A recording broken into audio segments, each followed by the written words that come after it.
much motherfucking design on right now. Bring it down, bring it back, make it clap. I got 3 old thoughts, new block, wear that thing. Bitches up online, and you know. Assalamualaikum, my name is Nurfaradina Binti Pazel.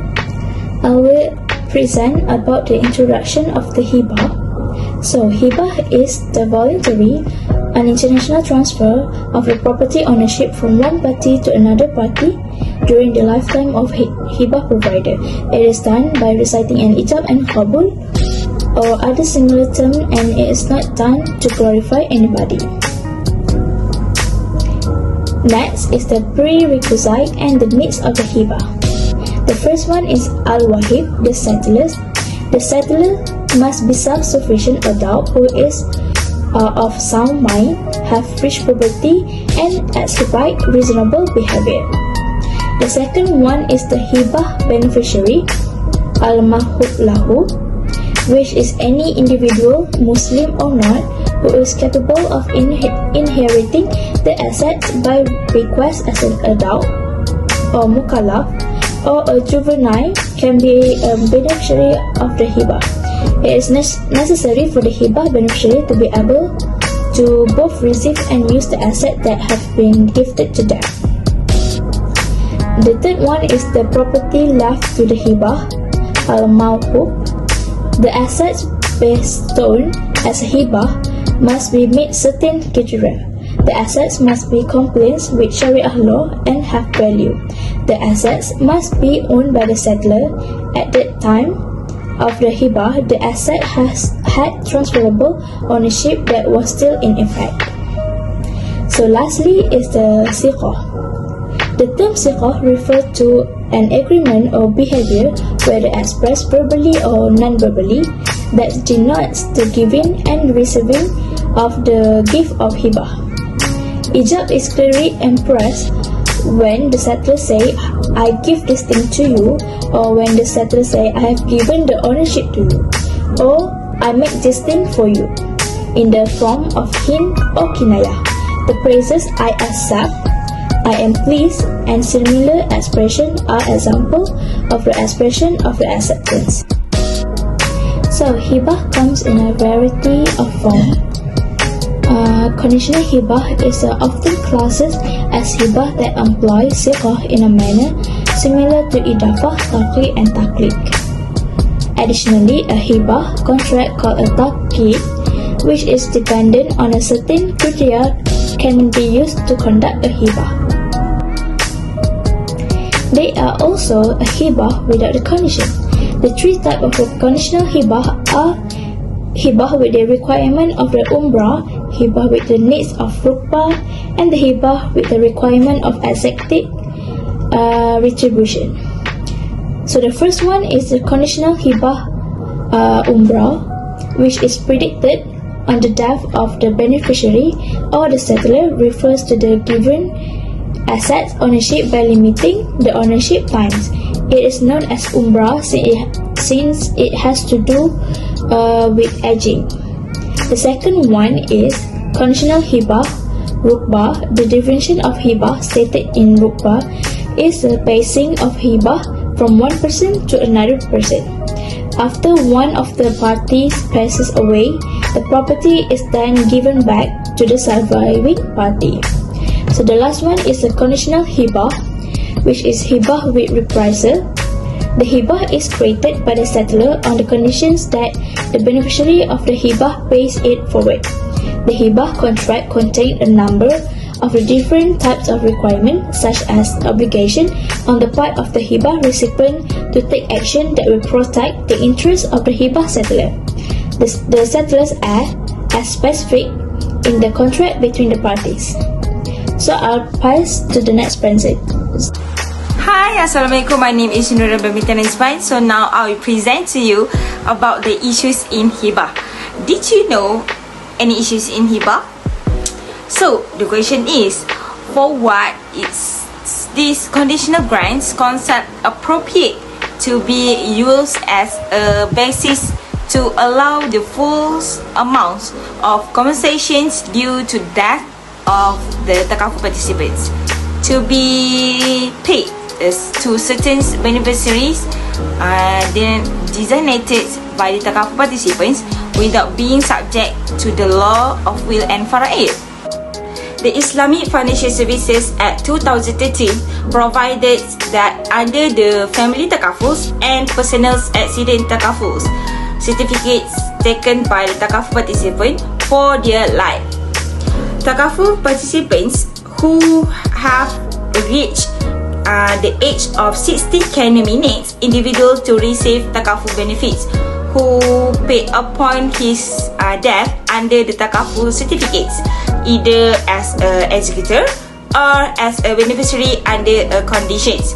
Nominees who receive Takaful's benefits as a legal trustee or administrator will distribute the Takaful benefits in accordance with the will or the Takaful participants or according to Islamic heritage law. The Takaful benefits obtained by the nominee who get the benefits as a beneficiary under the conditional grant shall be his property. The benefits will be paid out in accordance with the proportions specific, and it won't be included in the participant heritage or subject to his death.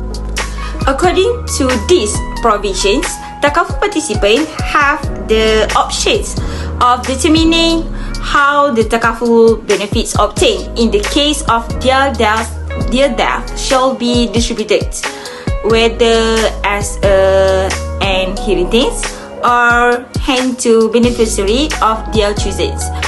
The grant to this beneficiary is made using the conditional grant technique, which means that if a Takaful participant dies and benefits are paid, the benefits is given to the chosen beneficiary as a grant.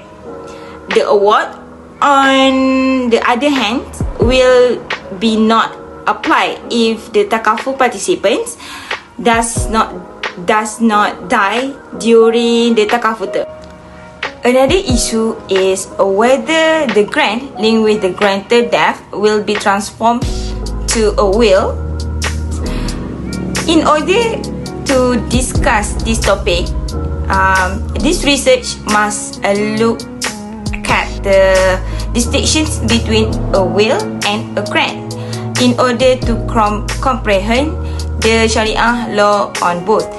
To comprehend the distinctions between grant and wills, the definition offered by jurists for these two forms of muamalat must first be explored.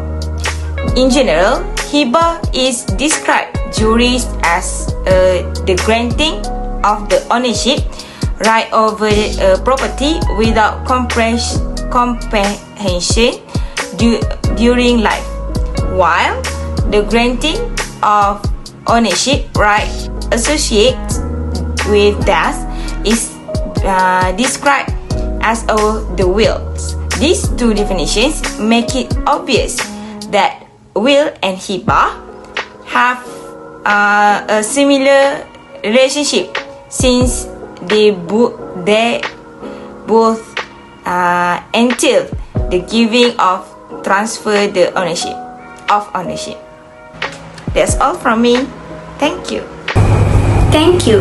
Now, I will explain the Islamic scholars' view on hibah. Best believe that the point of view of every scholar might differ in some aspect. First of all, let's take a look at the pillars of hibah. Based on Shafi'i, Maliki and Hanbali, they believe that in order to make sure hibah is valid, there are some pillars that must be fulfilled, which are offering acceptance, subject matters, and contracting parties. If these three elements have been taken care of, so the hibah can be valid. In contrast with Hanafi scholars, they believe that the key valuation of hibah is only limited to the subject matters. Next, issues on offer and acceptance arise because, as we all know, in order for a contract to be made, it does need an offer and acceptance from both parties. But in Hibah contract, sometimes donee are acknowledged with the existence of the contract. The majority of scholars have come out with a solution whereby in making this contract, both parties need to be informed about the contract. On the other side, Hanafi schools of thought believe that the important aspect of hibah is only focused on the donor who will offer it, and acceptance from the donee is only optional. In terms of acceptance, the majority of jurists agree that acceptance by action is acceptable. For example, by taking possession of the property in the hibah contract is already shows consent from both parties. Moreover, in terms of donor's permission on possession, the majority Muslim jurists agree that the ownership of the property is only valid after the contractual cession because the acceptance from the donors is mandatory. It is in contrast with Hanafi's perspective. This is due to their belief that the possession can be obtained even without the approval from the donor. In the Shafi'i and Hanbali school of thought, the possession of hibah is only after getting the donor's approval, or else the ownership is not transferred to the donee. Lastly, whether the hibah valid upon the death of contracting parties? Three scholars have various points of view. According to Hanafi, the hibah is invalid upon the death of either donor or donee because it is not a binding contract. The second view is from Shafi'i school. They stand that the hibah is still valid. In this situation, both heirs need to take place on behalf of them because it is the contracting parties that leads to binding accountability. In the view of Maliki, they believe that hibah is complete or considered as valid in the event of the donor's death. However, the contract is invalid if the donee dies before the acceptance. Their heirs also are not entitled to the claim since the property is not owned by the donee yet. In all of the presentation I already explained the scholars' view on hibah. Now, I'm passing my presentation to the next presenter. Now, let's take a look at what are the viewpoints of modern scholars regarding hibah. According to Egyptian legislation, the concept of hibah that has been applied are same with the opinion of majority scholars. However, there are several cases where the court has a responsibility to interfere without getting any consent from the giftee. First, the giver able to assert the hibah if the person have a consent from the giftee, and the contract must have a mutual consent between the giftee and the giver in order to ensure the agreement is valid and bind, or it called lazim. Other than that, the giftee also have a right to claim the hibah on his behalf through the court where the process called a breach of betrothal contracts. This is because any actions taken without authorization from the giftee may consider as an illegal dispossession. That is why mutual consent are important during the contract. Moreover, hibah in betrothal contract cannot be included under the type of ordinary hibah due to the hibah is made in terms of marriage, which is not came with the ordinary cause where the feeling of relationship between the giver and the giftee. Next, hibah that has been given can be withdrawn for the urgency such as poor, unable to provide necessities, where court need to acquiring permission from the giftee. Otherwise, the court has the authority to implement whatever resolution it sees suitable without holding out for the giftee's assent. This is because the court injunction does not dissolve their authority to instruct, even though in the case that the hibah's asset need to be reinstated to the giver due to not getting any consent from the giftee. Next, according to the Jordanian legislation, the same concept as the majority's opinion. The agreement relates to the assets such as property is divided by two classifications, which is firstly an agreement that begins to bind, or it called lazim, both associates, and the second one is an agreement is bind or lazim for only one associate. Now, I will explain about suggestion on Hibah. One of the key tools utilized in Islamic wealth management is the Hibah. Hibah happens when a person gives away a significant item to another person throughout his or her lifetime without giving it to proper attention. As for the benefits, many Takaful participants have exhaled sighs of relief after Bank Negara Syariah Advisory Council published a ruling allowing that Hibah in Takaful to be awarded on 5 November 2014.